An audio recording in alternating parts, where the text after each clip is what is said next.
नमस्कार, आप देख रहे हैं लाइव न्यूज दिल्ली और मैं हूं आपके साथ प्रिया। ये रुक करते हैं लाइव न्यूज दिल्ली की सुर्खियों की ओर। शराब नीति मामले में बरी होने के बाद भावुक नजर आए केजरीवाल। दिल्ली के मुख्यमंत्री अरविंद केजरीवाल शराब नीति मामले में बरी होने के बाद भावुक नजर आए। उन्होंने आरोप लगाया कि प्रधानमंत्री मोदी और गृह मंत्री अमित शाह ने आम आदमी पार्टी को खत्म करने का षड्यंत्र रचा। केजरीवाल ने कहा कि उन्हें 6 महीने और मनीष सिसोदिया को लगभग 2 साल जेल में रखा गया। उन्होंने इस पूरे मामले में फर्जी बताया और मीडिया पर भ्रष्ट बताने का आरोप लगाया। पिछले कुछ सालों से भारतीय जनता पार्टी जिस तरह से शराब घोटाला कर रही थी और हमारे ऊपर आरोप लगा रही थी, आज कोर्ट ने सारे आरोप खारिज कर दिए और जितने भी एक्यूज्ड थे सबको डिस्चार्ज कर दिया। हम हमेशा कहते थे सत्य की जीत होती है। हमें भारतीय न्याय प्रणाली पे भरोसा है। मैं जज साहब का बहुत बहुत शुक्रिया अदा करता हूं जिन्होंने हमारे साथ न्याय किया, सत्य की जीत हुई। मैं हमेशा कहता था कि भगवान हमारे साथ है। मोदी जी ने और अमित शाह जी ने मिल के आजाद भारत का सबसे बड़ा राजनीतिक षड्यंत्र रचा। आम आदमी पार्टी को खत्म करने के लिए आम आदमी पार्टी के सबसे बड़े 5 नेताओं को जेल में डाल दिया गया। यहां तक कि सिटिंग चीफ मिनिस्टर, जो आज तक भारत के इतिहास में कभी नहीं हुआ, सिटिंग चीफ मिनिस्टर को उसके घर से घसीटकर जेल में डाला गया और 6 महीने तक जेल में रखा गया। हमारे उप मुख्यमंत्री मनीष सिसोदिया जी, उनको लगभग 2 साल तक जेल में रखा गया। पूरा का पूरा फर्जी केस था।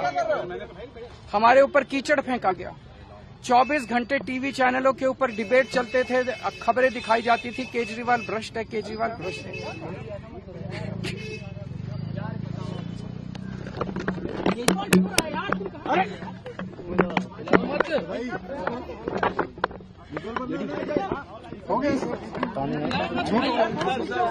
संभालिए सर, अपने आप संभालिए, हिम्मत सर, लाओ मत भाई।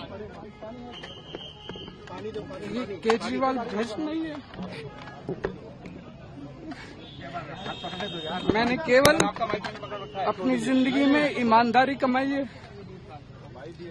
इन्होंने झूठा केस लगाया और आज ये साबित हो गया।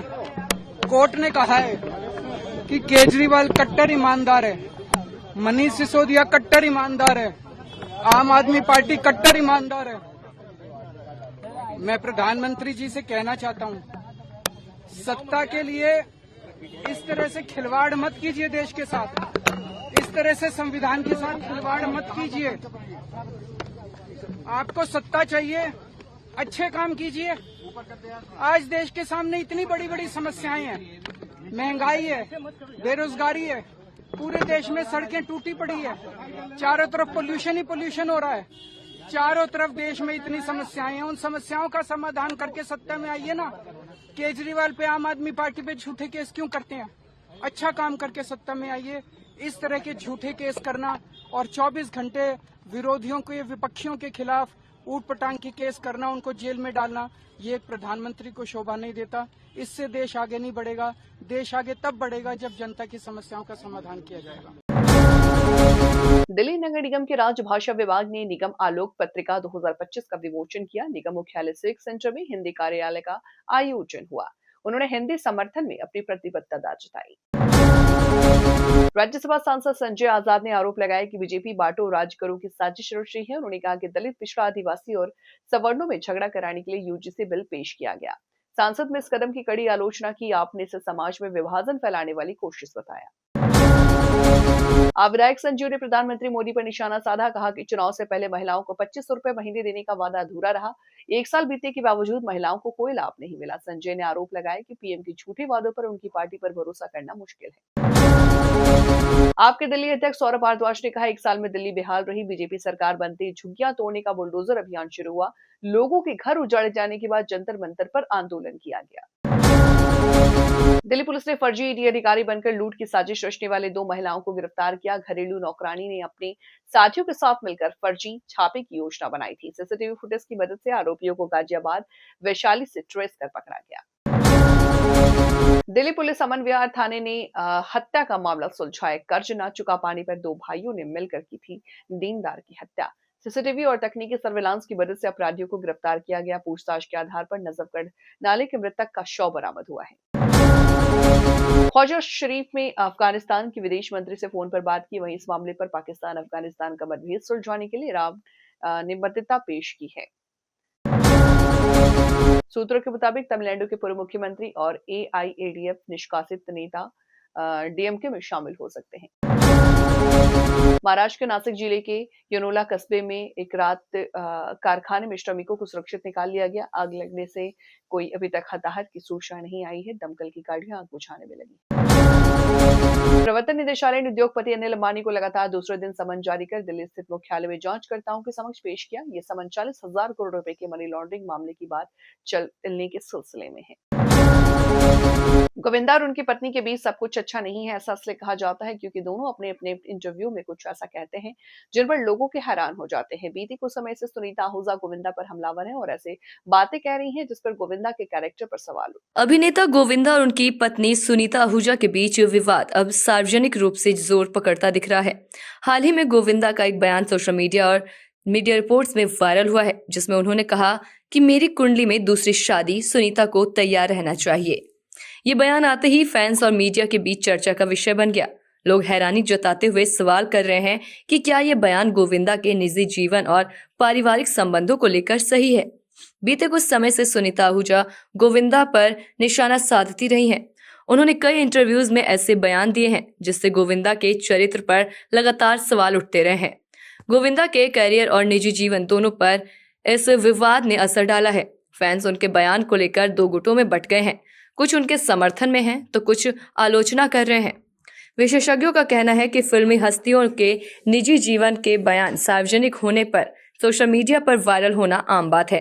हालांकि इससे परिवार और निजी रिश्तों में तनाव बढ़ सकता है। वहीं गोविंदा ने बाद में बताया कि मीडिया से बातचीत में कहा कि उनके बयान को गलत संदर्भ में पेश किया गया है और इनका इरादा किसी को चोट पहुंचाने का नहीं था। लेकिन इस बयान ने सुनीता और गोविंदा के रिश्तों पर लगातार सवाल खड़े कर दिए हैं।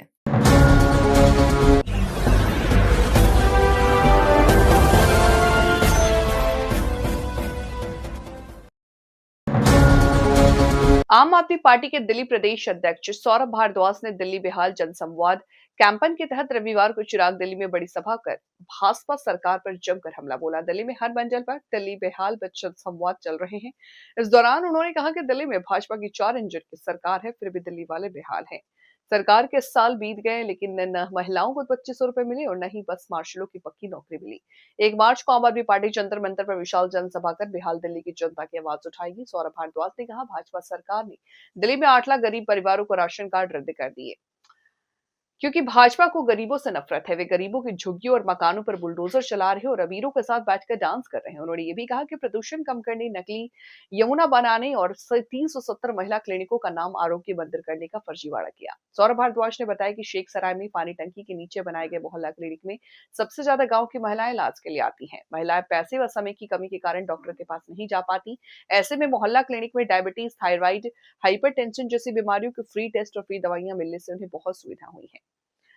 मोहल्ला क्लिनिकों को बंद कर हजारों युवाओं को बेरोजगार कर दिया और अब 6000 बस कंडक्टरों को निकाल रहे हैं। उन्होंने आरोप लगाया कि सीएम ने 370 आयुष्मान आरोग्य मंदिर बनाने का झूठा दावा किया। असलियत में उन्होंने अरविंद केजरीवाल के समय बनी डिस्पेंसरियों की रंगाई पुताई कर उसे आरोग्य मंदिर लिखवा दिया। आम आदमी सोचता है कि रेखा गुप्ता बहुत अच्छा काम कर रही हैं, लेकिन गांव का आदमी सच्चाई जानता है क्योंकि वो धरातल पर सब देख रहा। भाजपा ने 1 साल में गांव के लिए कोई काम नहीं किया। सिविर चौपाल सड़क के काम आप सरकार के पास कराए गए बजट में हो रहे हैं। सौरभ भारद्वाज ने बताया कि पिछले 8-9 साल में आप सरकार दिल्ली से 360 गाँव के लिए शाहपुर जटगांव के शाहपुर फेस्टिवल करवाती थी। भाजपा के विधायक ने ये फेस्टिवल बंद करवा दिया और उसे गाँव से उठाकर गुड्डे कैलाश की कोठियों में ले गई। भाजपा को लगता है कि फेस्टिवल का हक सिर्फ कोचों वालों को है, गांव वालों को नहीं। इस फेस्टिवल में कोई आना नहीं चाहता। शनिवार को भाजपा वाले फेस्टिवल में ले जाने के लिए रेहड़ी पटरी वालों को बसों में भर रहे थे। लोगों ने बताया कि उन्हें धमकी दी गई थी कि अगर बस में बैठकर नहीं गए तो रेहड़ी पटरी नहीं लगाने दी जाएगी। सौरभ भारद्वाज ने कहा, प्रधानमंत्री मोदी ने दिल्ली की महिलाओं को गारंटी दी थी कि चुनाव जीतते ही मार्च में महिलाओं के खाते में 2500 रुपए आएंगे, क्योंकि जब सब जानते हैं कि वे झूठे हैं। इसीलिए प्रधानमंत्री मोदी खुद मैदान में उतरे थे, लेकिन चुनाव के बाद वे भी गायब हो गए। किसी में इतनी हिम्मत नहीं है कि प्रधानमंत्री के 2500 रुपए के बारे में पूछ सके। जो सवाल पूछेगा उसके यहाँ ईडी और सीबीआई का छापा पड़ जाएगा और उसे गिरफ्तार किया जाएगा। सौरभ भारद्वाज ने प्रदूषण यमुना सफाई के मुद्दे पर भाजपा सरकार को घेरते हुए कहा, छठ पूजा पर मुख्यमंत्री रेखा गुप्ता ने खूब इंटरव्यू दिए कि उन्होंने 8 महीने में यमुना साफ कर दी, जो काम अरविंद केजरीवाल ने 10 साल में नहीं किए। दिल्ली में कई दिनों तक पीने का पानी इसलिए नहीं आया क्योंकि पानी के पाइप से उससे नकली यमुना को भरा गया था, ताकि यमुना साफ होने के फर्जी इंटरव्यू दिए जा सके। इसी तरह भाजपा सरकार ने प्रदूषण मामले में ऐसे कई मामले सामने आए हैं। अगली खबर लता ईवी फिल्म से है। लता ईवी फिल्म ने नया वीडियो एल्बम रिलीज किया है जो लोगों को काफी पसंद आ रहा है। तो लता ईवी फिल्म में काम करने के लिए आप भी आमंत्रित हैं। लता ईवी फिल्म @gmail.com पर अपना रिज्यूमे शेयर कर इसमें काम करने का मौका पा सकते हैं। और जो वीडियो एल्बम रिलीज हुआ है उसका लिंक आपको डिस्क्रिप्शन बॉक्स में मिल जाएगा।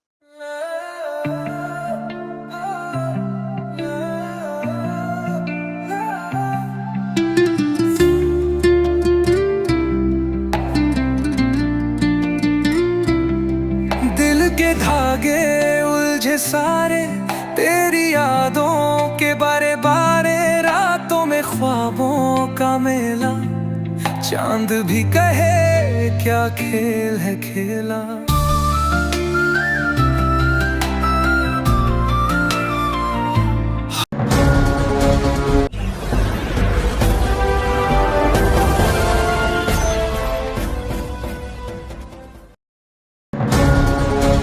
ऐसे तमाम खास खबरों से जुड़ने के लिए देखते रहें लाइव न्यूज दिल्ली और अपनी खबरों को देश तक पहुंचाने के लिए हमारी वेबसाइट www.livenewsdelhi.com पर संपर्क करें। नमस्कार। अभी सब्सक्राइब करें हमारे चैनल लाइव न्यूज दिल्ली को और साथ में बेल आइकन दबाना ना भूलें। Live news Delhi.